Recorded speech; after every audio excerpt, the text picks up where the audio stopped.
O Senhor esteja convosco. Ele está no meio de nós. Proclamação do Santo Evangelho de Jesus Cristo segundo Lucas. Glória a vós, Senhor. Naquele tempo disse Jesus: se algum de vós tem um empregado que trabalha a terra ou cuida dos animais, por acaso vai dizer-lhe quando ele volta do campo: vem depressa para a mesa? Pelo contrário, não vai dizer ao empregado: prepara-me o jantar, cinge-te e serve-me, enquanto eu como e bebo. Depois disso, tu poderás comer e beber. Será que vai agradecer ao empregado porque fez o que lhe havia mandado? Assim também vós, quando tiverdes feito tudo o que vos mandaram, dizei: somos servos inúteis, fizemos o que devíamos fazer. Palavra da salvação. Glória a vós, Senhor. Glória a Deus. Glória a Deus. Louvado seja o nome de nosso Senhor Jesus Cristo. Para sempre seja louvado. Rogai por nós, Santa Mãe de Deus, para que sejamos dignos das promessas de Cristo. Podemos assentar um pouquinho, irmãos e irmãs? Olha aqui, ó. Atenção na primeira leitura que acabamos de ouvir. Sabedoria. Esse livro é maravilhoso. Aqui, ó, preste bem atenção nessa parte. Tendo sofrido leves correções, serão cumulados de grandes bens, porque Deus os pôs à prova e os achou dignos de si. Provou-os como se prova o ouro no fogo, e aceitou-os como ofertas de holocausto. No dia do seu julgamento hão de brilhar, correndo como centelhas no meio da palha. Vão julgar as nações e dominar os povos. Irmãos, o Senhor nos coloca à prova. Mesmo com a salvação, que significa o gesto que Ele fez. Ele já nos salvou pela fé. Pela fé. Ok? Vocês lembram que uma vez nós fizemos uma explicação disso? Como assim Ele nos salvou pela fé? Então, se Ele já nos salvou, como está escrito já, é uma afirmação, não é? É uma afirmação. Não é algo que Ele vai nos salvar. Ele já salvou. Só que você e eu poderíamos, talvez muitos pensam: bom, se Ele já nos salvou, por que a gente tem que fazer mais algum esforço? Por que nós temos que ficar lutando? Por que Ele nos põe à prova? Ele já não nos salvou, Padre? Salvou. Então o que é isso? Como entender isso? Lembra? A gente só pode compreender os mistérios dando exemplos que nossa linguagem humana pode compreender. A salvação que Ele já nos deu a mim, deu a vocês que nos acompanham, e deu a todos os que estão aqui. E deu para os não crentes, para todos os homens e mulheres. Mas vamos lá, agora vamos usar a linguagem, o exemplo. Vocês lembram que nós comentamos aqui uma vez num domingo? Imagina assim, um Titanic. Lembra o caso do Titanic, o navio que bateu naquele iceberg, e aí ele ficou esfolado lá por baixo dele, e ele entrou muita água do oceano nele, e o bichão começou devagarinho a afundar. Aí os tripulantes, mais todos aqueles que foram convidados a fazer a viagem, começaram a se colocar na parte superior do navio. Mas mesmo assim, o navio começou a afundar, ele estava afundando por inteiro, no meio do oceano, com uma temperatura de congelar. Tanto é que foi um iceberg que ele bateu, tá certo? Era de noite. Aí o que aconteceu? Tinham botes salva-vidas, mas não era para todo mundo, era só para um número. E quem eram os privilegiados no caso real? Quem tinha dinheiro. E os tripulantes e os pobrezinhos que tinham entrado naquela embarcação, esses no máximo colocavam uma boinha, e seja o que Deus quiser. Bom, imagina que nós estamos no Titanic desse. Aí o bichão vai ser engolido pela água. O que você faz? Eu vou me jogar no mar, eu fico preso segurando nas ferragens dele. Então você vai afundar com o bicho, então você vai morrer. Mas alguém salva você. Como? Você escutou um grito bem do lado, na hora que você estava naquele desespero, imagina a cena. Aí falou assim: fulano, fulana, olha aqui para o seu lado esquerdo embaixo. Aí você olhou, uma boia enorme, enorme, enorme.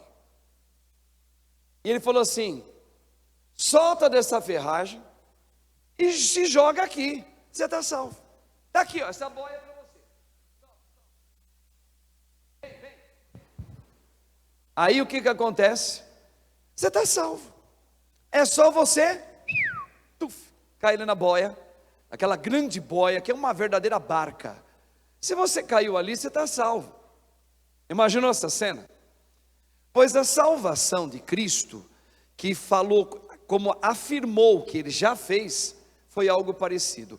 Ele já abriu o caminho para você e para mim, para a vida, que estava fechado para nós. Nós não tínhamos como viver a vida eterna, não tinha como. Você podia fazer o bem que você quisesse.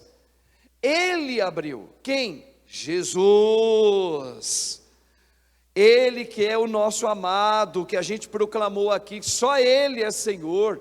Por causa disso, Ele destruiu o mal por causa disso, Ele venceu o maligno por causa disso, porque Ele abriu o caminho para a minha vida, a sua e de todos nós, e até dos não, aqueles que não creem.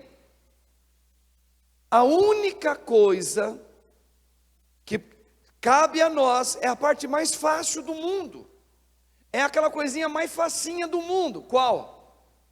Solta onde você está e se joga no barco lá embaixo, que foi preparado para você. Você já está salvo. Na hora que você olha o barco assim, fala: estou salvo, pronto, só se joga. Então Cristo nos salvou, mas nos deu o livre arbítrio, mesmo com o caminho todinho aberto. Eu já tenho. Agora cabe a mim, quero ou não quero. Aí está a grandeza de Deus mais uma vez, porque Deus nunca vai introduzir você na marra naquilo que Ele preparou. Não vai. Lembra daquele banquete que está colocado na Bíblia? Que o pai preparou uma festa de casamento do seu filho e vos convidou. É só você sentar e comer. Mas Ele convidou, Ele já salvou. Vem, entra. Tem muita comida, a sala é grande. Lembra? Na casa do meu pai tem muitas moradas. Se assim não fosse, eu não vos diria. Então, naquele banquete, na parábola, é a mesma coisa. Deus já nos salvou pelo Filho. Veja, é apenas uma metáfora. Então Ele preparou a festa, Ele já salvou você e fala: entra. Aí o que acontece? Na parábola,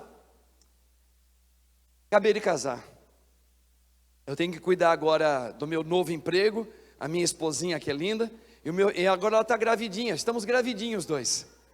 Então agora eu não dá para eu ir agora. O outro, acabei de fechar um negócio na minha empresa, e não vai dar. Agradeço, mas não vai dar para eu ir agora não. O que é? É uma parábola. E se foi feito música no passado, que é aquela música que a gente canta na época da Semana Santa, né? Quase ninguém tem tempo. Por quê? Porque Deus chama, Ele já garantiu, mas nós, por causa do livre-arbítrio, a gente sempre tem uma desculpa na minha vida pessoal. Ou porque eu sou muito jovem, isso aconteceu comigo. Então eu sei o que significa isso. Se eu não sentisse na minha carne a tentação de curtir a minha juventude, eu não queria. Tanto é que a crisma que eu fui, que eu realizei a minha crisma, na minha época já era considerado tarde. Eu fui crismado com 23 anos de idade, e era para eu ter ido com meu irmão. Quando? Quando nós estávamos com 13 para 14 anos, 14 para 15 anos. Aí eu fui no primeiro dia junto com meu irmão, e depois eu não quis ir mais. Por quê? Porque eu quis cuidar da minha vida como jovem. Eu estava numa época de paquera, eu estava numa curtição, que eu estava doido para ser com meus colegas. Eu não queria saber de igreja. Tudo bem. Depois, com a graça de Deus, eu fui sendo seduzido por ele. Mais tarde, foi exatamente com essa idade, com 22 para 23 anos de idade. Então, eu sei que é muito tentador a gente se distrair com as coisas do mundo. É tentador. Às vezes é fascinante curtir um mundo, o que tem no mundo. Então Deus, Ele vai respeitar isso da gente, vai respeitar você. Claro que vai. Quando a gente brinca, Deus é um gentleman. Ele nunca vai impor nada para você, mas Ele já te convidou. Então veja, só que Ele nos coloca à prova. Por que da prova? Porque o Senhor nos prova, para Ele ter certeza que se você é capaz de amá-lo de todo o coração ou não, errado. Deus não precisa ter certeza, Ele é o tudo, Ele é a sabedoria divina. Tudo que Ele criou, Ele sabe, o que sente e o que não sente, o que é capaz e o que não é capaz. Quando fala Deus nos prova, é diferente dos homens do mundo, que precisa colocar eu à prova para ver se Ele me aprova, para eu fazer alguma coisa que eles querem que eu faça, que eu esteja preparado. Não, em Deus a prova é outra. A prova significa fidelidade ao meu chamado. A prova é para ver se realmente eu não sou apenas um fiel da boca para fora. A prova significa se realmente eu estou esvaziando do meu jeito, para que eu me encha do jeito de Deus. Então Deus não tem dúvida sobre mim. Eu tenho dúvida se realmente eu amo a Deus ou não. Quando é que você vai ter provas se você realmente está amando a Deus ou não? Domingo passado a gente deu mais uma vez, de tantas dezenas de vezes que a gente deu esses exemplos aqui. Lembra? Na tribulação eu comecei a buscar a Deus, pedindo no desespero para Ele me livrar. Aí eu comentei com vocês que um dos anos mais importantes da minha vida, Marcos Roberto, foi os anos de 2005 e 2006. Aí me perguntam, por que foi uns anos mais importantes da sua vida? Aí você podia imaginar, como qualquer ser humano imagina. Você deve ter conquistado muitas coisas importantes. Nasceu alguém, você arrumou um emprego legal, você encontrou a sua noiva, sei lá, vamos colocar coisas bem bacanas, né? Nada disso. Muito pelo contrário. Aconteceu uma das tribulações mais difíceis da minha vida. Uma das mais difíceis da minha vida. Foram os 2 anos que foram doença e falecimento do meu pai. Eu contei aqui, eu expliquei por quê. Aí eu comecei a falar como que Deus foi me provando através da doença do meu pai, e de uma doença longa, triste de caminhar com ela, e foi mexendo com toda a minha família. Então, eu só via derrota. Nesses 2 anos, eu só vi derrota. Eu queria que esses anos não existissem na minha vida. Se desse para eu pegar uma tesoura e cortasse ele, e pulasse esses 2 anos, eu pularia. Eu queria imaginar que eu estava sonhando.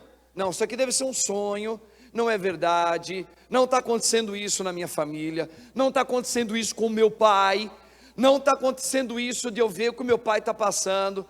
Não, é um sonho. Quantas vezes eu me beliscava, era verdade, porque Deus estava me colocando na prova.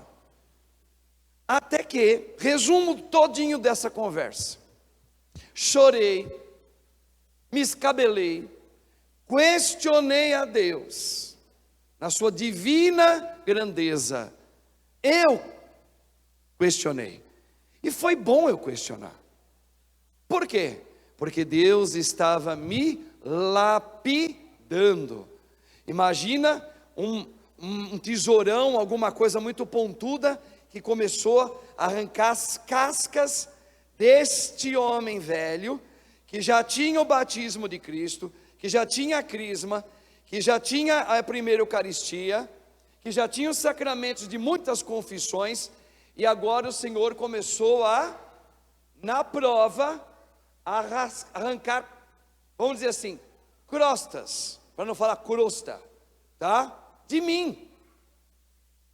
Do quê? Dos meus apegos. Aí aconteceu que, de tanto eu procurar Deus na oração, porque eu não ia tanto assim, eu ia, como normalmente católico no primeiro momento vai, de domingo na missa, rezava umas orações ou outra de manhã, acabou à tarde, pronto, está tudo bem. Eu era assim, por isso que a gente nunca pode falar mal de um colega, de alguém que está vivendo assim, não, porque eu vivi, e vivi muito tempo.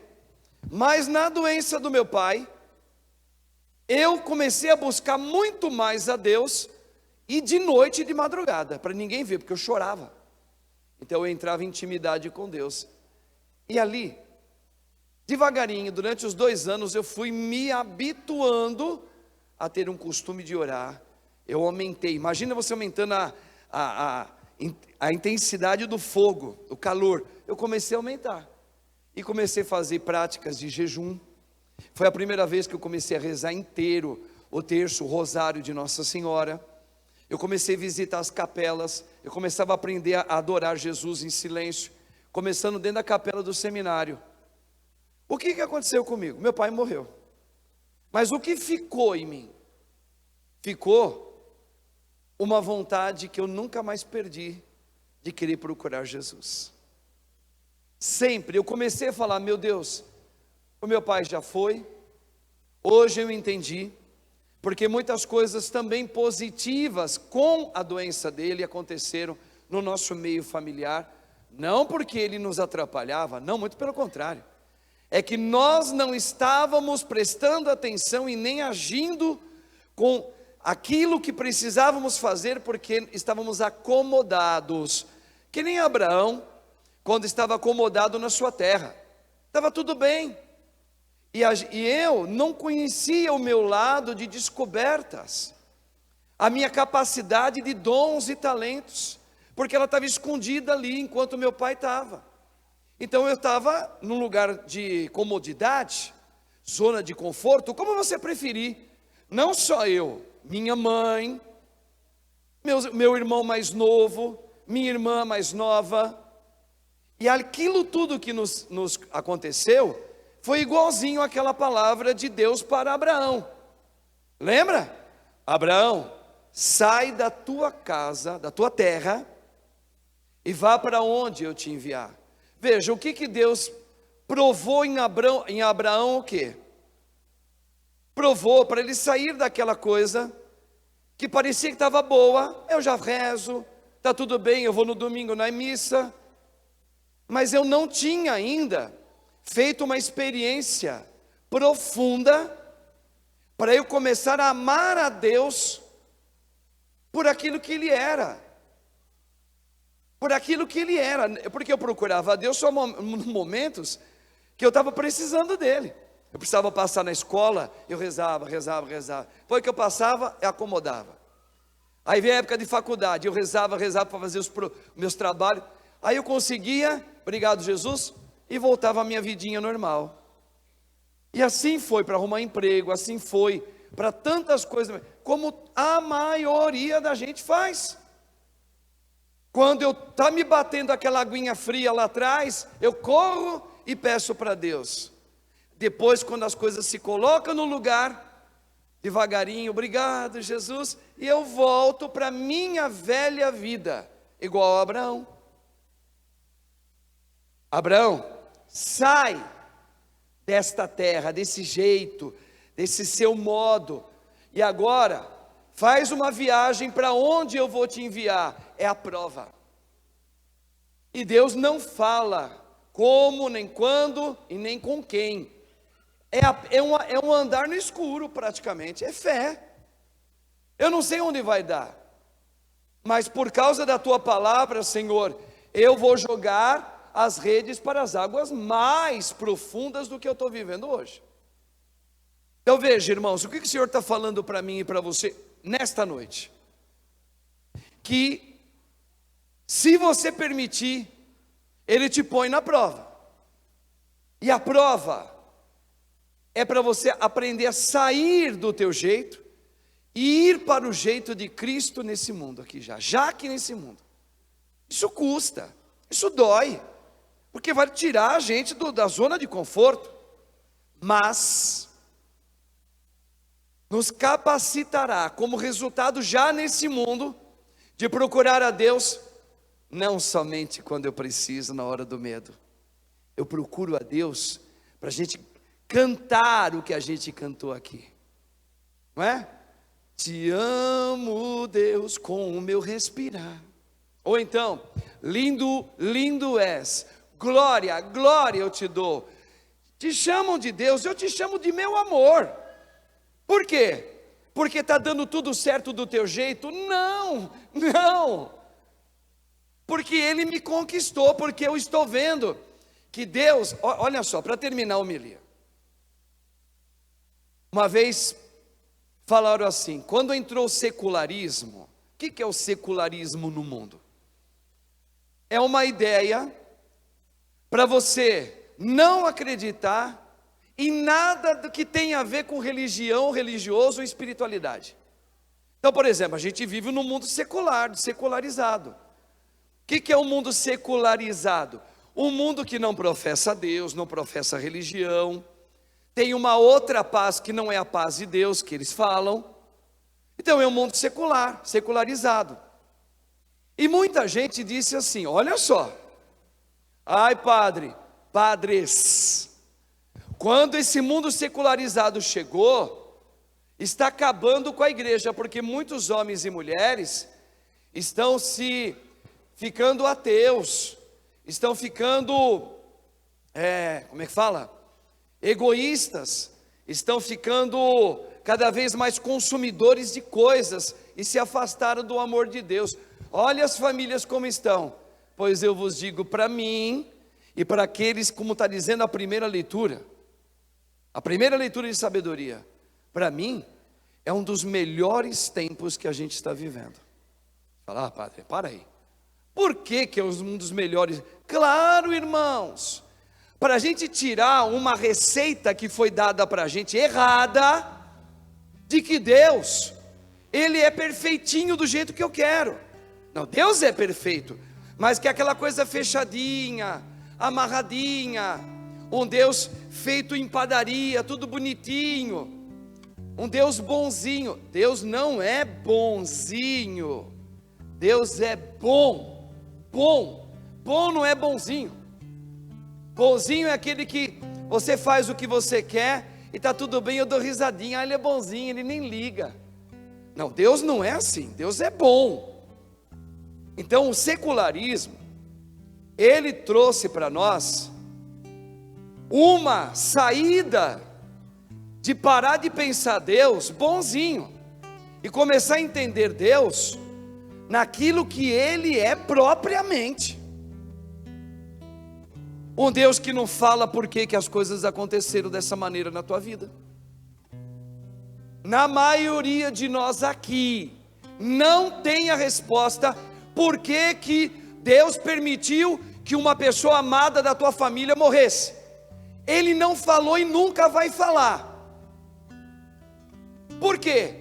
Porque no dia que você aprender a segui-lo, tendo Ele assim, acima de você, e você falar, eu aceito Ele dessa maneira, então você está sendo colocado na prova, para sair de você, para ir para Cristo.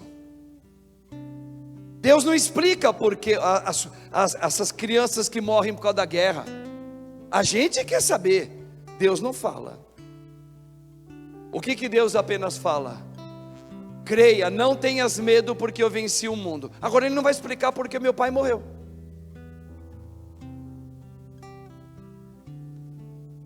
Agora a grandeza da fé é eu segui-lo, mesmo sabendo que Ele não vai me falar. E que isso vai continuar acontecendo, câncer, vai continuar tendo como tem e aumentou. E pode chegar de novo na nossa casa. E que outros tipos de vírus pode chegar a qualquer momento, ano que vem, alguns meses, não sei. E falar, Deus existe? Existe. Para quê? Para desmanchar em mim um conceito falso de Deus.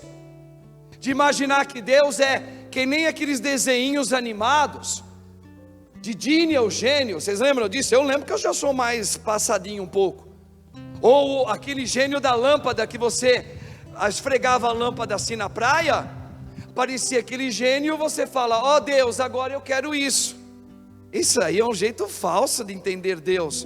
E nós católicos cristãos ficamos cansados de aprender isso não é Deus. Não é eu pedir e Deus me dá, não, é o contrário. Eu me abandono com a certeza de fé, como está dizendo a primeira leitura, que Deus já venceu na minha vida, não importa o que vai acontecer. Irmãos, essa é a grande palavra salvadora, por isso que Deus nos coloca na prova, para você, para mim, sairmos da ignorância. Por isso que eu sou um homem apaixonado por Cristo que fundou este caminho de cruz. Lembra? Um homem perguntou para Jesus, Senhor, é verdade que são poucos os que se salvam? Ele não deu a salvação para todos? Deu ou não deu? Deu ou não deu? Aí alguém falou para ele, mas é verdade mesmo, Senhor, que são poucos os que se salvam? Mas o Senhor já não deu? Dei. Agora, por que perguntaram? Porque ele colocou ali, a salvação está ali do teu ladinho aqui, é só você largar o que está em você e se jogar na boia, enorme, você cai ali, nem se machuca, já está tudo arrumadinho, que nem almofada, ainda põe uma lareira para te esquentar, no mar congelado. Agora, qual foi a resposta de Jesus? Fazei, olha a prova aí, todo esforço possível para adentrar a porta estreita, a cruz, a prova. E a prova faz o que com você? Um dia eu vou dizer, obrigado Senhor, quando chegou o secularismo no mundo, que me tirou da ignorância de te pensar como Dini o gênio. Obrigado Senhor, porque quando chegou a morte do meu pai, sem que eu quisesse, eu não queria, mas se ela veio, por que eu te louvo? Porque o Senhor me fez sair da minha terra de acomodação, e me fez encontrar a Ti um Deus verdadeiro, um Deus que não é bonzinho, um Deus que é bom, que foi me tirando de uma espécie de ignorância, de imaginar Deus fechadinho dentro de uma caixa. nós colocamos Deus dentro de uma caixa. É impossível fazer isso. Você está entendendo agora, meu irmão, minha irmã? Ô meu irmão, minha irmã, eu fico às vezes estarrecidos da maneira. Vê no Google o que significa estarrecido, é que nem eu sei direito, tá? Eu fico assim abismado, eu fico enlouquecido de perceber como que Deus fala com a gente hoje, e sem falar porquê, Ele responde como e para que você está passando por aquilo que você está passando aqui.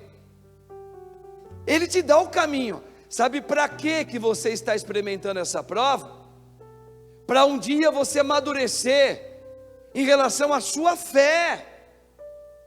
Porque fé não é quando eu peguei Deus fechadinho dentro de uma jaulinha e falou: cura meu pai, curou. Senhor é bom mesmo, hein? Senhor curou meu pai, então eu vou te seguir sempre. Isso não é fé. Isso não é fé. O que é fé? Fé é aquilo que não chegou, é aquilo que não veio ainda não veio, eu não estou vendo. Fé o que é? Eu acredito mesmo sem ter acontecido. Veja, irmãos, como é que Deus vai provar o ministério que você recebeu no teu batismo? Qual é o primeiro dom do seu batismo? O dom da fé. Como é que você vai saber que você tem fé? Quando meu pai foi embora, quando a gente experimentou a dor, e eu começo a perceber, mesmo assim eu sei que tu estás no comando, e que vou encontrar o meu pai um dia, fazendo a minha parte, de me jogar nos teus braços a cada dia. Eu creio, como foi dito na primeira leitura, meu irmão, os mortos, eles estão na imortalidade. Deus fez aqueles que Deus chamou para a imortalidade, porque Deus nos fez para ser a imagem dele. Nós não fomos feitos para morrer. É diferente de passar pelo óbito. O óbito todo mundo vai passar, mas não para a morte da alma eterna, nunca. Deus nos fez para a imortalidade, para Ele. Então veja, a fé, ela precisa ser provada. Como eu falo muitas vezes para minha irmã em Cristo aqui, a infância, que há 2 anos e pouco Deus chamou o marido dela, que era um dos meus melhores, sem medo de errar, intercessores nesta terra, e eu creio que está lá no céu hoje intercedendo por mim. Eu nunca entendi por que esse homem tão novo Deus chamou. É fé. Mas eu creio, e eu falo isso para ela: acredite, você não vai entender por quê, nem eu estou entendendo, eu não consigo entender, mas Deus sabe, e Deus te coloca à prova. Você que é esposa, mãe do filho que Deus confiou com ele, e a mim que sou padre e gostava demais dele aqui nessa terra aqui. Fiquei sem resposta, mas Deus me deixou o quê? Qual é? 2 letrinhas só. Me deixou o quê? A fé. Isso me basta. O que Jesus falava todas as vezes que ele curava alguém? Ele falava: a sua, sua fé te salvou. Foi por causa da sua fé que isso aconteceu. O quê? Você se levantou, você teve fé. O que importa é a fé, não é o que vai acontecer, é a fé. Aquela mulher hemorrágica, o que Deus chamou atenção? O que chamou atenção? Não era porque ela foi curada fisicamente. Ela parou de ficar expelindo sangue imediatamente. Quando? Por causa da fé dela. A tua fé te curou. Tua fé. Põe isso na cabeça. Não é aquilo que eu quis acontecer. Não, isso não é fé. Fé é aquilo que na maioria das vezes eu não quis. Eu na minha pessoa humana não quis. Mas acredito sem entender. Deus sabe, e isso é para o meu bem, é para dar glórias a Ele, é para a minha santificação. Eu creio e vou levar isso até o fim da minha vida. Isso é fé. Eu falo isso para Estela. Estela, teu filho Deus levou há 1 ano e poucos meses atrás, 22 anos de idade apenas. É verdade, é terrível aos olhos humanos. Agora, a questão é a seguinte: Deus te deixou uma grandeza. Qual? A tua fé, mulher. Agora você tem que ser colocada sobre uma maturidade. Qual? De fé. Ele não vai te explicar por que esse menino sofreu com 22 anos de idade um acidente de moto daquele jeito. E não queira saber.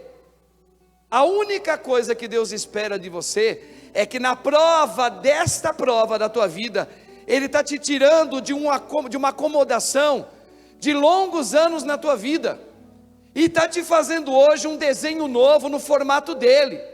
Você não tem um dia que você não fica sem rezar, mesmo que seja por ele, o motivo é a alma dele.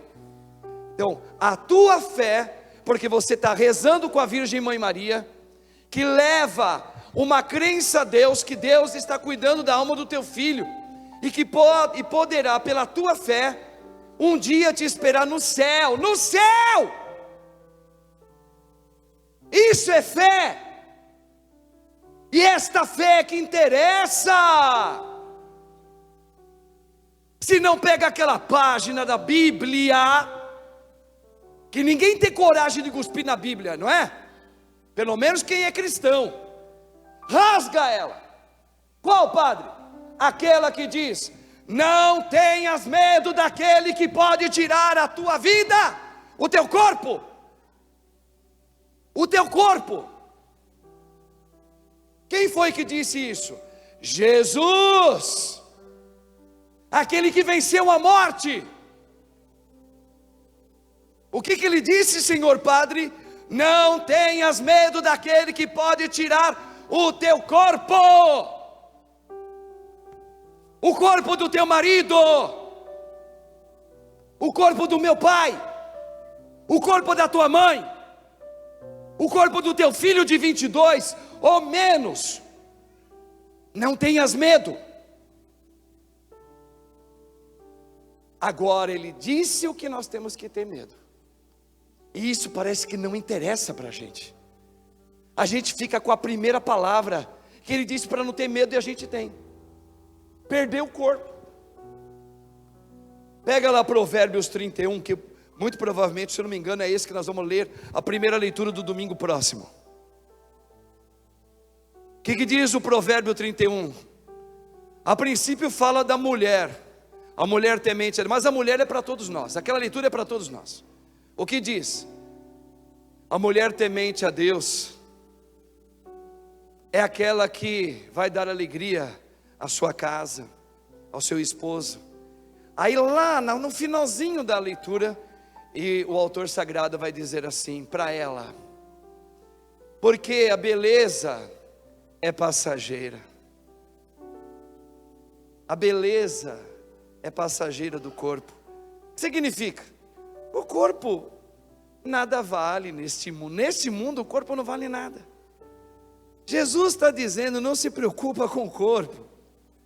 Ah, morreu, chora, chora, chora, viu? Tem que chorar. Rezar missa pela alma. Não é para o corpo que a gente reza a missa, é pela alma. Não se reza a missa para o corpo, é para a alma. E Jesus deixou bem claro: o corpo nada serve. O que interessa é a sua alma. E se a sua alma se perder, isso é a ruína, isso é a morte, que Deus fala que a gente tem que se escandalizar. Não se escandalize com a morte do teu filho. Não deveria. Quando tiveres intimidade comigo, tu saberás pela fé que o teu filho está comigo. E que logo nós também passaremos por esse crivo de deixar o corpo e teremos um encontro com Cristo imediatamente na nossa alma. E como é que Cristo precisa encontrar a gente? Eu creio, Jesus. Eu confio em Ti. Eu confio plenamente em Ti. Em tudo que me acontece, tu já vencestes. Isso é a fé. Sabe onde você vai encontrar isso, meu irmão, minha irmã? Na igreja dele. Tem o nome a igreja dele? Tem, se você quiser. Católica, apostólica, romana. Vou aumentar. Una, santa, porque ele deu a vida dele para nós, o batismo, porque nós somos santos. Católica, no mundo todo tem aquilo que Cristo quis fazer. Deixou os apóstolos, deixou os sacramentos, deu o exemplo dele, deu a palavra dele. Então ele é católica por causa disso, que no mundo todo ele fez tudo aquilo que ele tinha que fazer. Apostólica, ele colocou à frente de todos nós, quem? Os apóstolos, o Papa e os seus bispos, e os padres, colaboradores dos bispos, para orientar a sua igreja. Romana, que tem sede em Roma, que é a prova viva que o Império Romano que dominava o mundo não domina mais. A igreja engoliu ele. Veja, essa é a igreja de Cristo. Caminho de cruz, que é para sair da zona de conforto e para aprender a amar Jesus de uma maneira madura. É no caos da vida que Deus veio nos salvar. Foi ou não foi? Foi ou não foi? Então continua sendo. E a guerra? Tem guerra. E quando passar essa guerra, vai ter outra. E esse vírus que passou, vai vir outro? Vai vir outro. Muito provavelmente vai vir. E pode ser rápido. Eu estou com medo, eu estou com medo. Ninguém quer ter o vírus de novo, nem outro. Ninguém quer ver mais guerra, não quer. Mas isso pode ser o trampolim de eu ver Deus de uma maneira fechadinha, para eu ter um encontro com meu amado e dizer: Senhor, tenha misericórdia do mundo, e rezar pelos irmãos, e orar, interceder, como diz aqui. Eu vou interceder pelos meus irmãos que estão lá na Palestina, lá em Israel. Eu vou interceder, veja, o Senhor fala: dominai a terra, rezai por aqui. Eu vos escolhi para isso. Nós somos uma igreja santa, a igreja modelo para rezar e ser testemunho para o mundo inteiro. Então, bendito é Deus, e de uma maneira ou de outra permite até as guerras acontecerem, para que eu e você saiamos da história de acomodação e possamos entrar no coração de Jesus e de Maria também. Amém? É isso, irmãos. Fizemos o clamor antes da missa, e a palavra dele, é uma palavra que corta. Ela é faca de dois gumes, corta em cima e corta embaixo, para ninguém sair daqui e falar: não foi comigo que Deus não falou. O quê? O quê? Deus acabou de falar com você, meu irmão, minha irmã. Agora, se você não entendeu, é porque o Satanás colocou um algodão do inferno na tua ouvido. Hoje Deus falou para que vem acontecendo as coisas na sua vida. Isso é o que mais interessa. Não é porque, é para que. Para te levar para o céu. E não só você e aqueles a quem Ele confiou. Glorifiquemos o Senhor pela sua palavra que corta, que fere, mas nos salvou. E Ele espera que você faça a sua parte. Amém?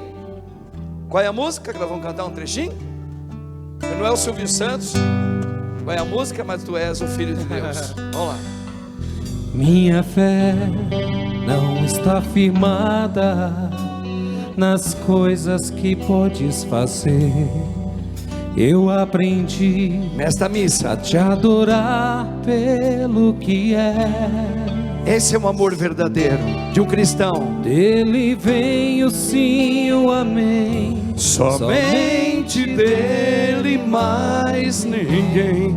A Deus seja o louvor. Minha fé está firmada nas coisas que podes fazer. Eu aprendi nesta missa a te adorar pelo que és. Dele vem o sim, o amém, somente dele, mais ninguém. A Deus seja o louvor. Se Deus fizer, Ele é Deus. Se não fizer, Ele é Deus.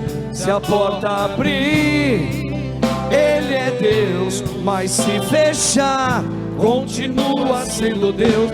Se a doença vier, Ele é Deus. Se curado eu for, Ele é Deus. Se tudo der certo, Ele é Deus. Mas se não der, continua sendo Deus. Ó o dedinho, ó. Não adoro pelo que Ele faz, eu adoro pelo que Ele é. Haja o que houver, sempre será. Meu, Ele tira a gente da pensar Ele na caixinha. Eu adoro pelo que Ele faz, eu adoro pelo que Ele é.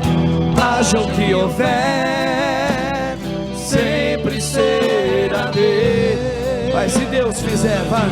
Se Deus fizer, Ele é Deus. Se não fizer, Ele é Deus. Se a porta abrir, Ele é Deus. Mas se fechar, continua sendo Deus. Se a doença vier, Ele é Deus. Se curado eu for, Ele é Deus. Se tudo der certo, Ele é Deus. Mas se não der, continua sendo Deus.